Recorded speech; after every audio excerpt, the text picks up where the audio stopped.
अस्सलाम वालेकुम। मार्का के हाल है? उम्मीद खैर में रोसी। बहुत सारे दिहाड़े थी असडे महकमा तालीम उस्तादा उस्तानियां शोदों का मसला चलना पाया तो उन सरापा एहतजाज बने हुए हैं तो हर जाई ते एहतजाज करने पैन। हकूमती इंतजामिया के जोड़े दफ्तर हैं उत्थे लाहौर इंजार वड्डियां शहरों के इंजार जिथों तक उन्होंने शोधों के इस रोज़गार का ताल्लुक है तो असी उन्होंने भरपूर हिमायत करें। तो जे गैर जानिबदाराना तौर पर इस गल्लां वेख्या वंजे तो अजे भी जड़े वो हकूमत दे जड़े उस्ताद हैं उन कोई भी पोस्ट लैने कहीं भी फोरम ते गल करें तो प्राइवेट स्कूलों के मुतलिक ते प्राइवेट सैक्टर ऑफ एजुकेशन के मुतलिक ज़रूर कुछ ना कुछ उन्होंने गल्लां तो उका बोझ वाजे नहीं थी ना तो थोड़ी बाली बोझ ज़रूर आनी। कोई भी पोस्ट चाह के वेख के नो उस्तादां दी सोशल मीडिया ते फेसबुक ते यूट्यूब ते जेड़ा भी उन सोर्स इस्तेमाल करे ने जड़ियां भी उन्होंने तकरीरां ते तहरीरां आनियां पईयां। मैं चूँकि नाल एजुकेशन सैक्टर नाल भी ताल्लुक रखना तो खुशकिस्मती दे नाल मैंडा ताल्लुक भी जड़ा वो प्राइवेट सैक्टर ऑफ एजुकेशन नाल है। मां भी इस दश्त की सयाई तकरीबन को 24 सालों तो ज़्यादा टाइम गुजर गया।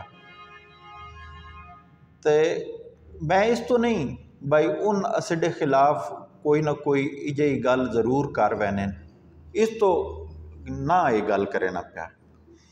मैं पहले दसी बैठा भाई मैडिया हमदर्दियाँ उन्होंने नाल जो उन्होंने शोधों के भी निके निके जातक हैं बुढ़े माँ प्यो हो सन आप भी उन्होंने पिछेतरियाँ उम्र हुण अगर कई बंदे दी ये गवर्नमेंट सैक्टर जोड़ा बंदा सिर्फ सिक्योरिटी वास्ते है वो भी उदी लगी वंजे तो उस शोधे दे खानदान ते के गुजर सी। मैं सिर्फ एक गल ये रिकॉर्ड कराना चाहना भाई कोई भी प्राइवेट स्कूल ते खास तौर ते जेड़ा चंगा प्राइवेट स्कूल है सारे असडिया भैणा भरावां दे जातक उत्थे पढ़ने अपना जातक इन गवर्नमेंट स्कूल नहीं पढ़े ने तो जेड़े शोधे देहात उस्ताद उस्तानियां बैठे न जेड़े इंतजामिया के दाबे थले उन मजबूर हो के अपने स्कूलों के जातक मुंजेने तो वह भी उस हद तक ही मुंजेने जितों तक उन्होंने गुजारा चलना रहे। नहीं तो या वो अपनी सादगी की वजह तो मुंजेने तो या बददिली नाल मुंजेने मजबूरी की वजह तो मुंजेने शौक नाल जेड़ा मुंजना ना वो चंगिया प्राइवेट स्कूलों च मुंजेने। तो जितने भी स्कूल हैं भावें वो गौरमेंट उन्हें 100% ओन करे या अध करडे करे सैमी गौरमेंट जना आखने या जेड़े फाइनांस गौरमेंट करे नहीं पई है भाई फीसा जातकों दियां गौरमेंट देनी है उंज इंतजामिया सारी उन्होंने प्राइवेट वो सारे दे सारे प्राइवेट स्कूल हैं। जिस जाई तुसी वेखगी सो जिस प्राइवेट स्कूल जान है उहदे विच एक वड्डी अक्सरीयत गौरमेंट स्कूलों के असातिज़ा दे जातकों की हो सी।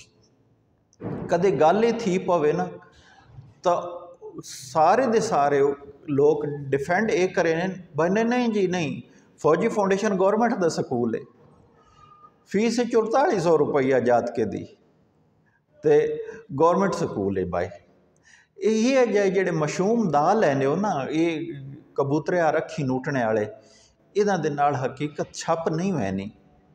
तो ये कोई अज का किस्सा नहीं भाई एक बारी इसे हुकूमत चा कीता तो हुण ज़ेरे अताब आ गए। ये तकरीबन निसफ सदी की गल पई बननी है। 1990 तो बाद उस्तादां उस्तानियां बिल्कुल पढ़ावना छोड़ दिता। प्राइवेट स्कूल जड़े वो खुमियां हर जाई निकल आए उत्थे लोकां घट वसाइल नाल घट तालीम नाल माड़ियां इमारतां नाल इंजे समझो ब चुड़ाणियां कुटालियां बराणियां ते दरख्तां थले जा तक बहा के मेहनत करके पढ़ा के ते ये साबित किया बई इस गरीब के बच्चे वास्ते अमीर के बच्चे वास्ते हर कई कारण अपॉर्चुनिटी बराबर है, तो उन लोगों ते अवाम इतमाद किया। हुण भी क्वालिफिकेशन के लिहाज नाल प्राइवेट स्कूल के असातज़ा ते तरबियत के लिहाज नाल बहुत थले होने, पर गौरमेंट स्कूल की परफॉर्मेंस ते प्राइवेट स्कूल की परफॉर्मेंस ज़मीन ते आसमान का फर्क होना। जिस वेले इम्तिहान थीने मां एक उस्ताद इजा नहीं लभना जेड़ा नकल कर तन मन धन न लेना होवे, चाहे अपने बच्चे चाहे स्कूल के बच्चे, पूरा सिस्टम इतना करप्ट है बई अगे कम अज़ कम 10वीं के इम्तिहान तो इंज कोई नया थी ना, तो हुण जितनी नकल मैट्रिक के इम्तिहान तो बोर्ड के इम्तिहान थीनी तौबा उका खुदा दी पनाह।